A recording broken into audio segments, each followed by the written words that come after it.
Pelo sinal da Santa Cruz, livrai-nos Deus, nosso Senhor, dos nossos inimigos, em nome do Pai, do Filho e do Espírito Santo. Amém.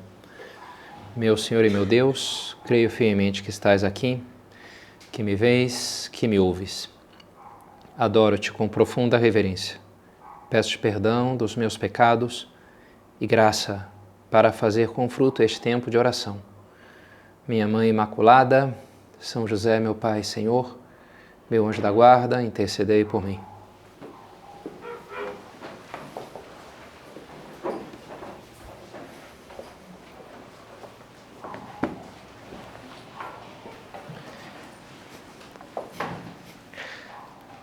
Quam speciosi pedes.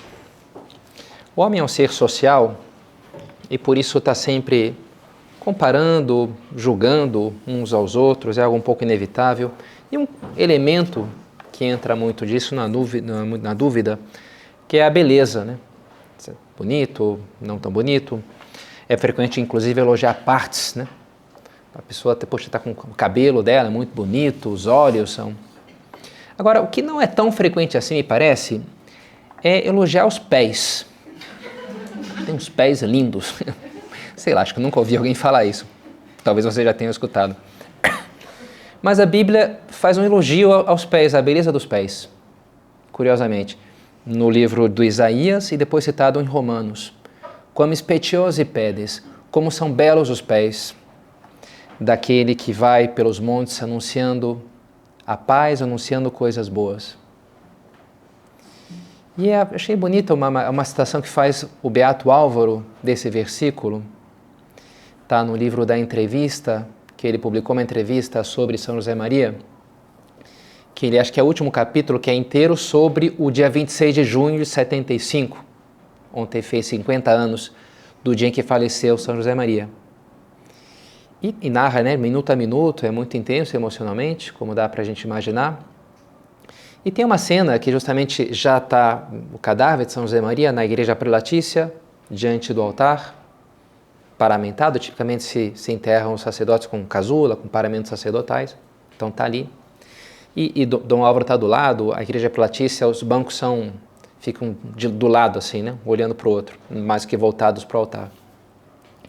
E ele se lembra de um propósito que ele fez lá nos anos 30, que ele nunca foi capaz de levar a cabo.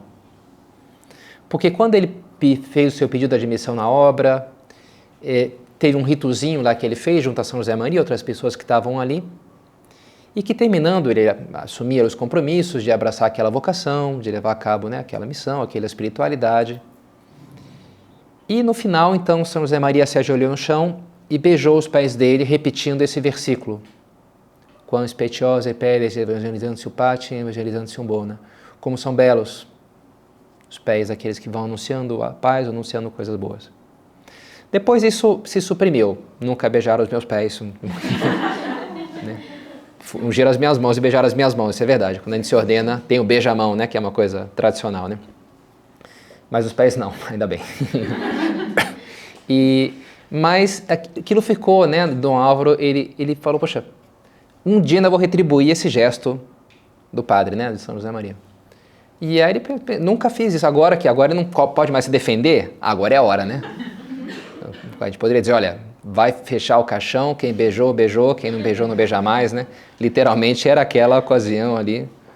Então ele foi lá, se ajoelhou, beijou os pés de São José Maria e colocou um buquê de rosas vermelhas junto aos pés dele, enquanto repetia esse versículo, essas palavras, né? E eu achei aquilo uma coisa bonita, né?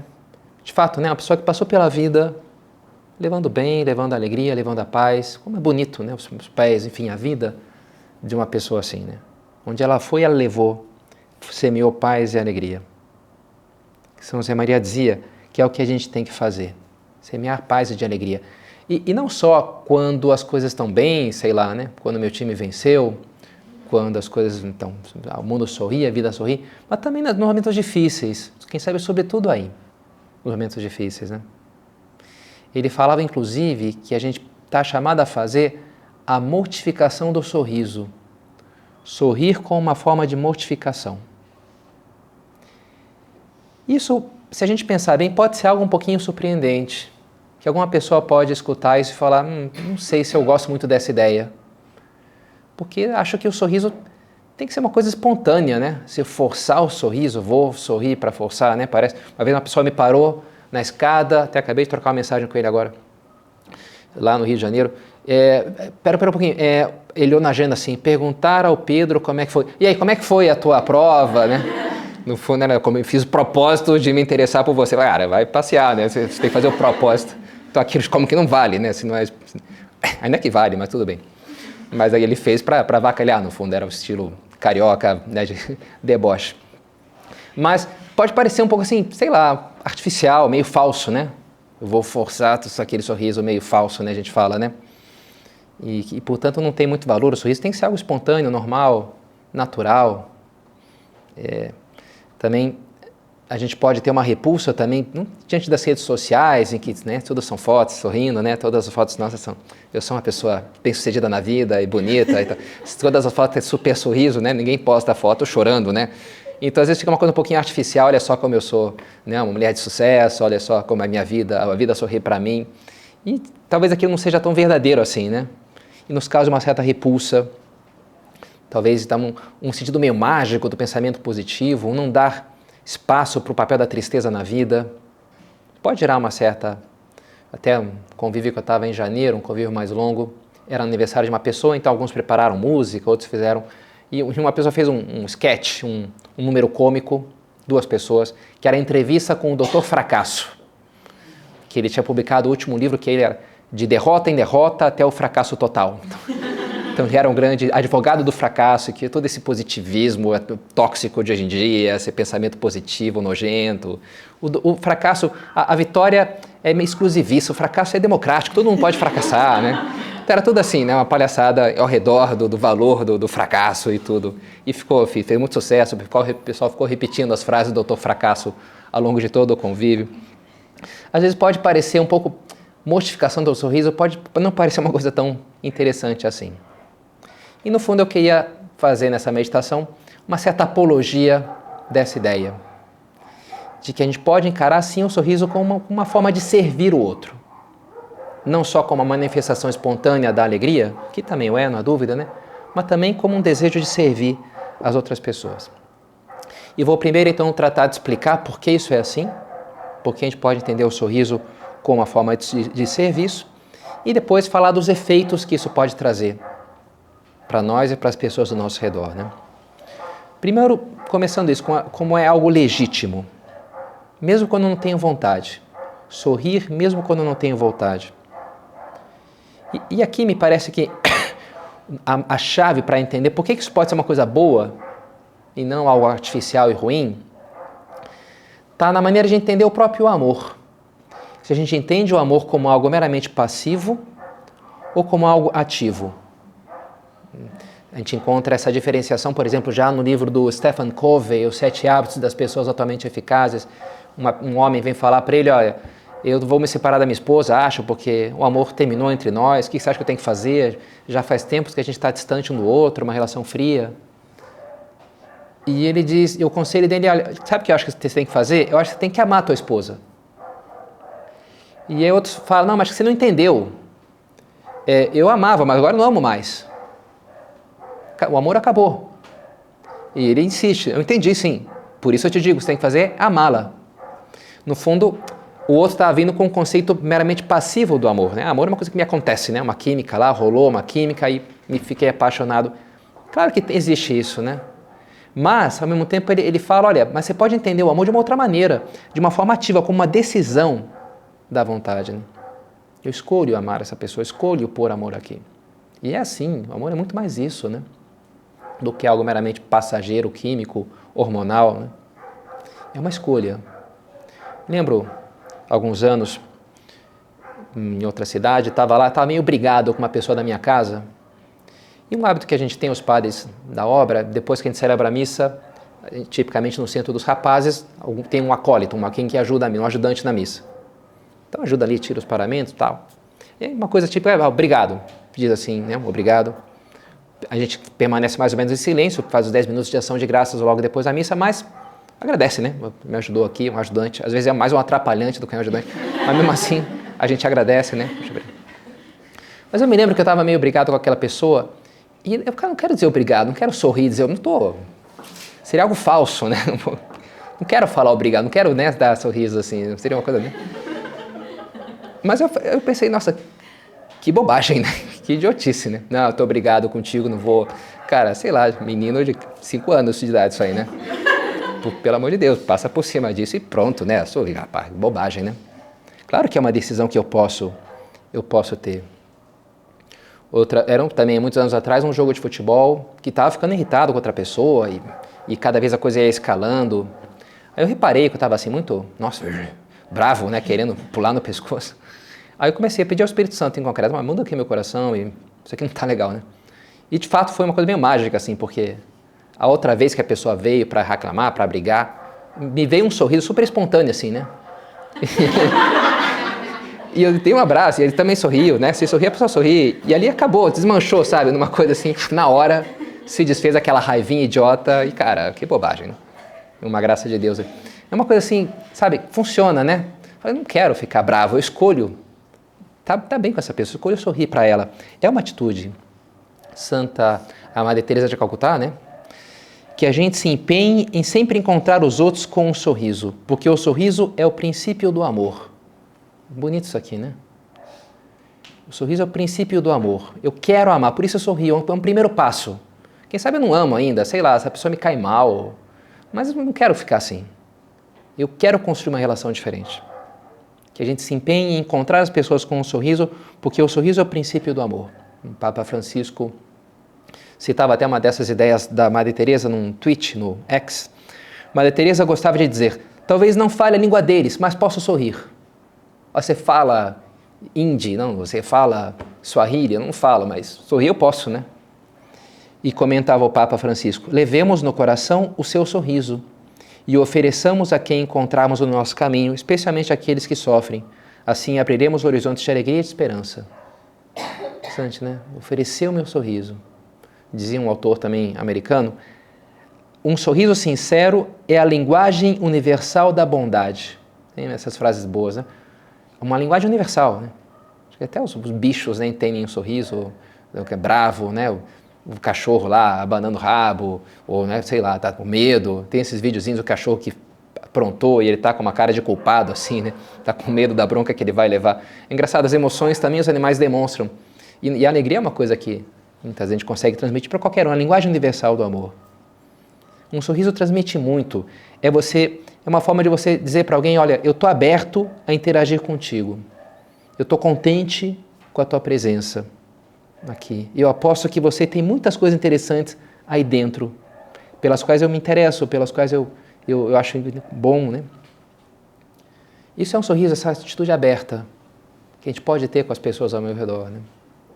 Foi uma coisa que também me corrigiram quando eu cheguei aqui em Brasília, foi os fones de ouvido, porque eu gosto muito de escutar audiobooks, como vocês talvez já tenham notado, e às vezes na minha casa eu estou indo para um lado para o outro, bem, aqui mais ou menos também, mas tomando café e tal, e aí eu descia para ir para a sala de estudo, para ir no oratório, para levar o computador não sei aonde, e estava ali com meus fones de ouvido, feliz, né, escutando lá as aventuras de não sei o que e tal. E aí me corrigiram, Pai Pedro, quando está assim na zona pública da casa, é mais simpático não estar com fone de ouvido. Você vai cruzar com um cara lá, o porteiro, a senhora da limpeza, e tá com fone, parece uma coisa meio distante, assim, né? E tinha toda a razão, né? Fala, tire o fone de ouvido, seja um pouquinho mais simpático com as pessoas, né? De você estar aí para cumprimentar quem queira te cumprimentar, né? E outra coisa que me corrigiram, mas essa me custou um pouco mais, foi já antes de vir para cá, as mensagens no WhatsApp. Porque alguém dizia, bom dia, eu dizia, bom dia, ponto.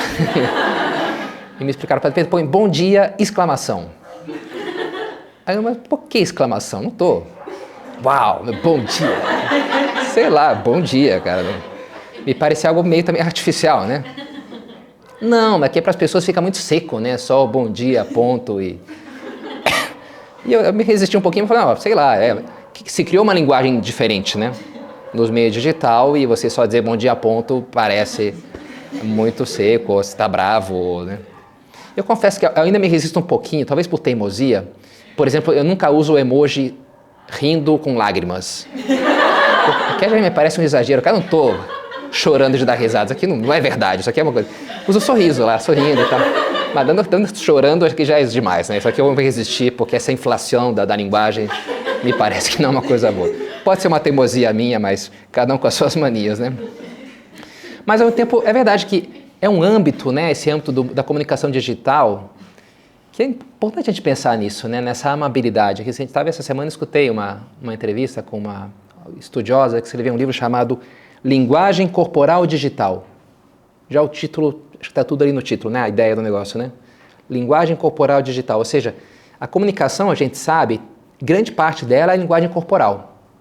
Tem uma estatística, uma cifra que ficou famosa de um psicólogo que ele fala que 55% da comunicação é linguagem corporal, mais da metade. E da linguagem vocal, 55% é linguagem não verbal. Do resto, 37, ou 30 alguma coisa é o tom de voz, só 7% são as palavras. Você calcula aí quanto é que é o 30 lá, 30, não sei quanto é que dá, é que te faltou, né? Mas enfim, mas só 7%. Eu acho que deve ser um pouquinho exagerado, pelo menos para mim, que sou um cara mais racional, cara, não é só 7%, se a pessoa fala, eu pego a palavra que ela falou. Tudo bem, pode ser que eu esteja errado, mas assim, a gente entende, né, que grande parte não é o conteúdo, né, explícito das palavras. E quando a gente vai para o mundo digital, bem, você perde, a expressão facial, você perde muitas coisas, né? Se você está falando mais alto, mais baixo, você está falando mais, né, excitado, com um tom mais agudo ou mais grave, né? E você não tem aquilo ali. Claro, a gente foi traduzindo de várias maneiras, seja com exclamação, seja com caixa alta, sei lá, né? Esses vários recursos aí, e essa escritora, essa estudiosa vai explorando isso e ao mesmo tempo dizendo o cuidado que é preciso ter, porque dá muita falha de comunicação por causa dessa carência de meios. Então, da importância do serviço que é você se empenhar quando você está escrevendo para alguém e se pôr na pele da pessoa. Como é que essa pessoa vai entender isso que eu estou escrevendo? Como é que vai cair isso aqui para ela, né? Qual que pode ser o ânimo dela agora? E quando eu recebo algo de alguém, me empenhar e não passar batido pelas várias micro parcelas de fragmentos de comunicação que estão ali dentro também, né? Peraí, deixa eu ler o que a pessoa escreveu, deixa eu entender o contexto, né? Isso é serviço, isso é a caridade. E esse deve ser o nosso afã, o afã de servir. Na minha comunicação, na minha interação com as pessoas, que eu seja alguém que está servindo, que está se dedicando aos outros, né? É uma das microbiografias de Cristo no Evangelho, é essa per transit benefacendo, 2 palavras, passou fazendo bem. Per transit benefacendo. Onde ele foi? São José Maria gostava. Olha que bonito isso aqui, né? Passar fazendo bem. Estou lendo uma carta dele, a carta número 8, que é sobre o serviço. Começa assim já. Nós somos servi celi et terre. Nós somos servos dos céus, do Deus dos céus, servi Dei celi et terre. Somos servos do Deus dos céus e da terra. E toda a nossa vida é isso, meus filhos e minhas filhas, um serviço. Um serviço abnegado que não envelhece, mas educa, engrandece o coração. E leva a buscar a honra e o bem das gentes de cada país, para que cada dia haja menos pobres, menos ignorantes, menos almas sem fé, menos desesperados, menos guerras, menos insegurança, mais caridade e mais paz. Quero isso, né? Servir, levar, fazer coisas boas para os outros. E o sorriso é uma maneira muito imediata de você fazer isso, de você estar semeando, de estar se doando para os demais, semeando paz e alegria. A ideia de dar essa meditação não foi minha, na verdade, tem que dar crédito para as pessoas, né? Foi um rapaz lá do centro mesmo, cuida lá da portaria, ele me parou um dia, Padre Pedro, tive uma ideia para uma próxima meditação, um tema de próxima meditação do senhor. Ah, qual que é? A alegria como serviço, ou sorriso como serviço.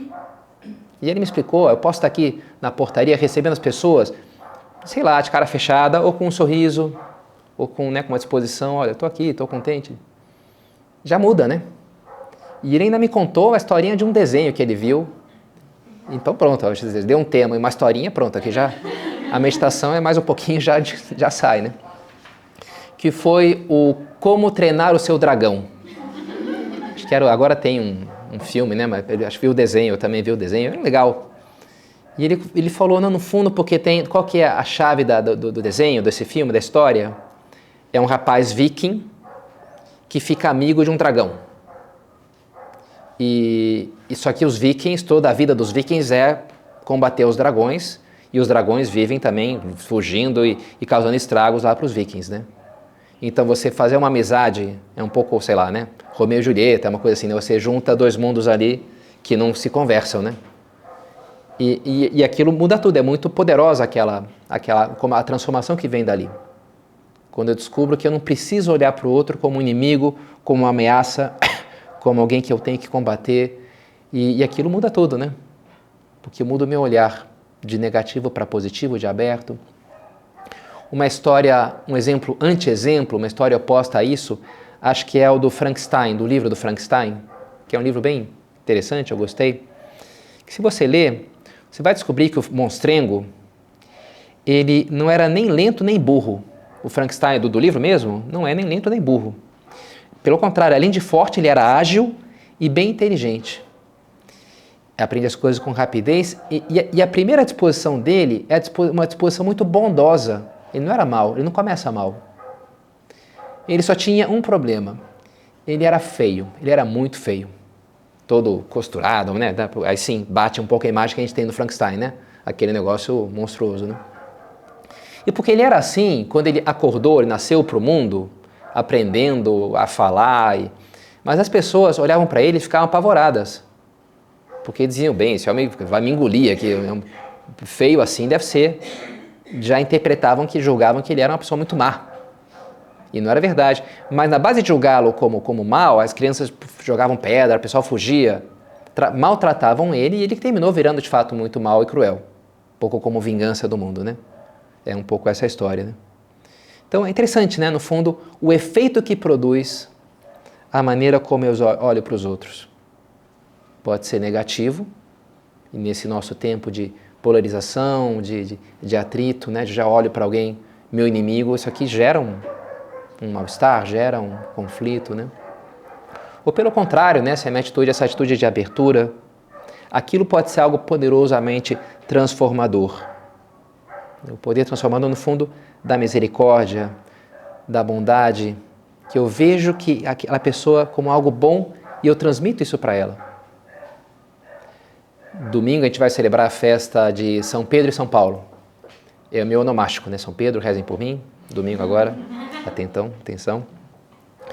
E é interessante, né? Estava pensando na homilia sobre essa festa, como a complementariedade dos dois, que tem muitas coisas diferentes, origens diferentes, né? Simão Pedro é um pescador, talvez analfabeto lá da Galileia. Paulo era um estudioso das leis, um fariseu da diáspora. Eles vão realizar seu ministério de forma diferente também.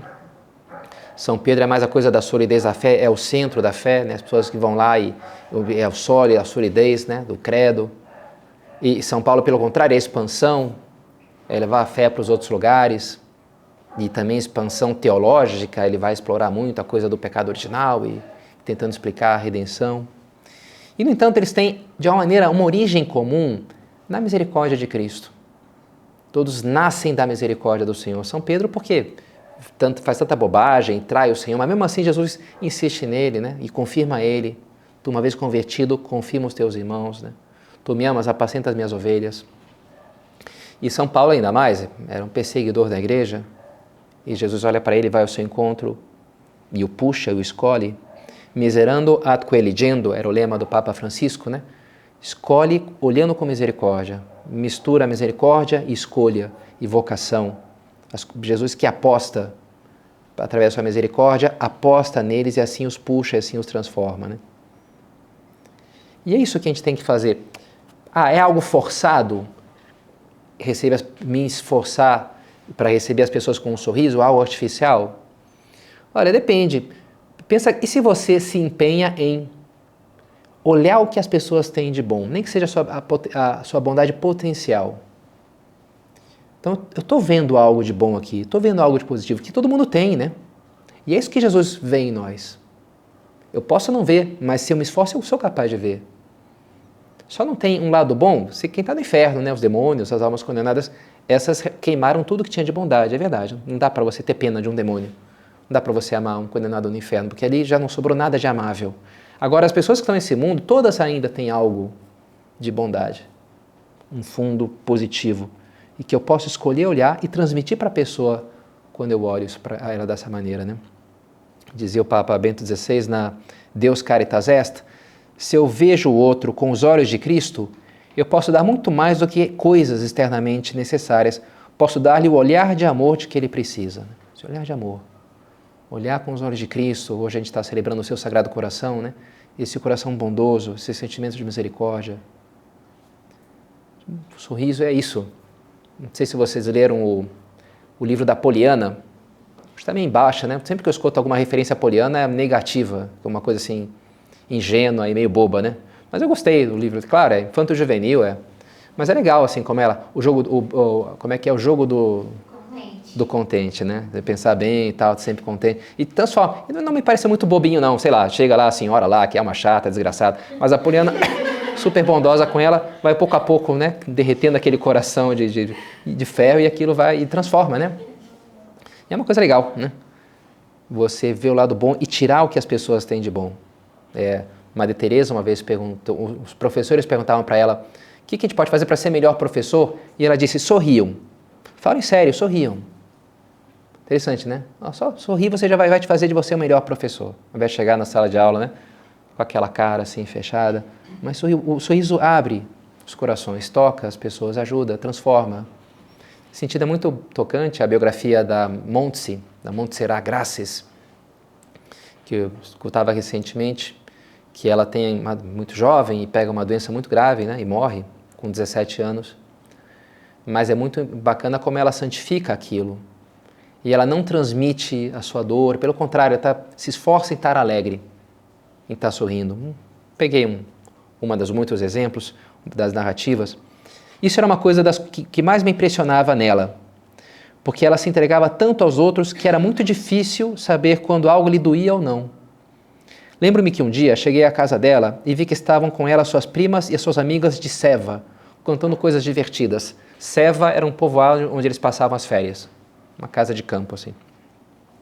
Então a mãe dela me segurou antes de eu entrar no quarto e disse, olha, eu acho que ela está se sentindo muito mal. Entra e se você perceber que ela está sofrendo, interrompa a visita e peça que as outras vão embora.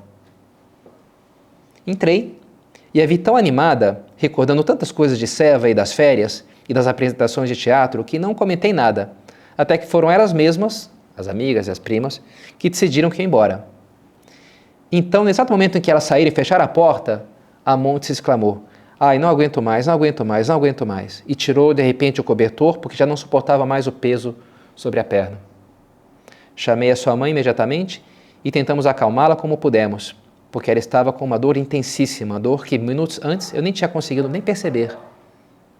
Ele estava sofrendo muito, mas estava lá dando risada com as outras, né? E ela fazia isso direto, assim, as pessoas não percebiam, porque ela estava sempre se doando. E isso deixava, as pessoas saíam muito tocadas, né, por esse esforço. E ela está com um processo, né, de beatificação, avançou mais um passo com o Papa Francisco, morreu de forma muito santa aos 17 anos. Porque se o sorriso toca as pessoas, a primeira pessoa que é transformada pelo sorriso é quem sorri, somos nós mesmos, né? Aquilo nos transforma. Na medida que supõe um vencimento do meu egoísmo, né, uma superação do amor próprio desordenado, do meu orgulho, de uma autocompaixão estéril. Aquilo me faz bem, me transforma em primeiro lugar. Uma vez um rapaz me contava que entrou em contato com a mensagem de São José Maria e ele falou, cara, será que isso é verdade? Será que funciona isso? Ele fez um teste, foi trabalhar no Outback como garçom. E eu vou ver o Espírito de São José Maria aqui como sendo garçom no Outback. E aí ele dizia, olha, os clientes mais chatos, que ninguém queria atender, eu ia lá e atendia com um sorriso, chegava na hora e preparava, fazia tudo bem. E assim, eu era sempre o cara que estava rindo, sempre o cara que estava feliz. Os outros não eram assim, né? Aí rapidamente ele foi promovido para bartender. Foi lá pro bar, aprendeu vários drinks, né? Depois ele fazia uns drinks ali pra gente, bem gostosos e tal. Mas ele foi uma carreira, né, super meteorítica, né? Foi subindo assim super rápido, porque ele funcionava, né? Porque ele era o melhor funcionário, porque ele fazia com alegria, porque as pessoas ficavam encantadas com ele. E ele chegou à conclusão, ó, funciona esse negócio aqui, né? me empenhar, a mortificação no sorriso, me empenhar em fazer as coisas com alegria. E, sobretudo, a vida dele estava boa. Ele estava feliz com aquilo, com o trabalho que ele fazia. Até tem esses estudos bioquímicos, né? A pessoa quando sorri libera endorfina, serotonina, aumenta a imunidade. Enfim, tem vários também. Enfim, acho que já deu para convencer, espero vocês, que vale a pena sorrir, né? Vamos sorrir mais, sorrir para os outros, nos faz bem e vai fazer muito bem para o nosso mundo, para as pessoas ao nosso redor, né? Existe a advocação de Nossa Senhora do Sorriso, tá associada a Santa Teresinha, uma visão que ela teve aos 10 anos, né? Nossa Senhora sorriu para ela, aquilo lhe tocou muito, né? Foi uma coisa muito marcante para ela. E tem o Magnificat, né? A visitação, o encontro de Nossa Senhora com a sua prima Isabel, que é explosão de alegria, muito tocante, bonita, né? A alegria meio descontrolada das duas primas grávidas, ali é uma coisa muito tocante, né? Essa cena, acho muito legal. Então, terminar, vamos pedir para ela, amanhã, essa festa do seu Imaculado Coração, que nos ajude a levar a alegria cristã para muitas pessoas ao nosso redor.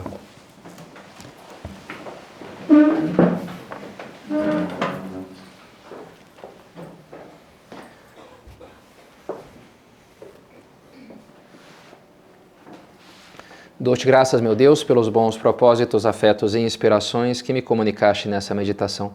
Peço-te ajuda para os pôr em prática. Minha Mãe Imaculada, São José, meu Pai e Senhor, meu anjo da guarda, intercedei por mim.